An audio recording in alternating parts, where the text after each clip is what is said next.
शास्त्रों और पुराणों में कहा गया है कि मनुष्य पृथ्वी पर रहते हुए जो भी अच्छे या बुरे कर्म करता है, उन सभी कर्मों का हिसाब मृत्यु के बाद होता है और तदनुसार दंड और पुनर्जन्म प्राप्त होता है। ईश्वर की दृष्टि में अच्छे कर्मों को गुण और बुरे कर्मों को पाप कहते हैं।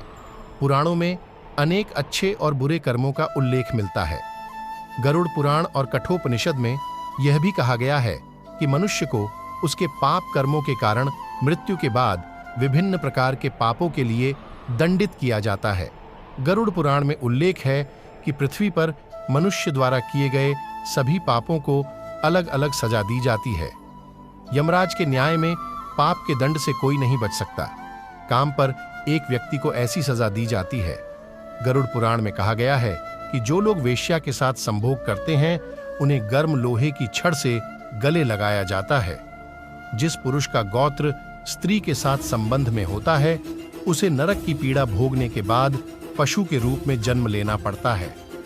जिस व्यक्ति का किसी युवती या कुंवारी लड़की के साथ संबंध होता है, उसे अजगर योनि में आकर नरक की असहनीय पीड़ा भोगकर जन्म देना होता है।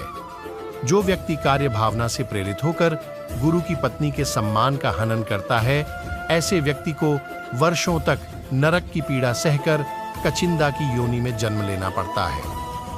यमराज ने अपने दोस्त को धोखा देकर एक ऐसे व्यक्ति को जन्म दिया जिसका अपनी पत्नी के साथ संबंध है, लेकिन व्यभिचार और विश्वासघात भी एक बड़ा पाप है जिसका दंड बहुत कठोर है। महाभारत के समय में एक व्यक्ति ने ऐसा पाप किया था, लेकिन आजकल बहुत से लोग ऐसा पाप करने लगे हैं। पाप क्या है और इसका दंड क्या है? भगवान कृष्ण की दृष्टि में सबसे बड़ा पाप गर्भपात है। महाभारत युद्ध की समाप्ति के बाद जब द्रोणाचार्य के पुत्र अश्वत्थामा ने उत्तरा के गर्भ में एक बच्चे परीक्षित को ब्रह्मास्त्र का उपयोग करके मारने की कोशिश की, तो भगवान कृष्ण सबसे अधिक क्रोधित हो गए। उस समय भगवान कृष्ण ने घोषणा की कि यह अश्वत्थामा का सबसे बड़ा पाप है, क्योंकि उसने एक अजन्मे बच्चे को मारने की कोशिश की थी।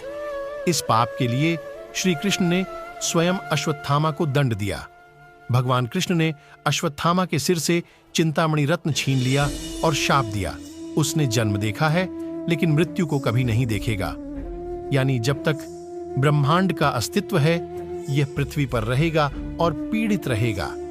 भ्रूण हत्या करने वाले के लिए सबसे कठोर सजा निर्धारित है और ऐसे व्यक्ति को कई युगों तक यह सजा भुगतनी पड़ती है।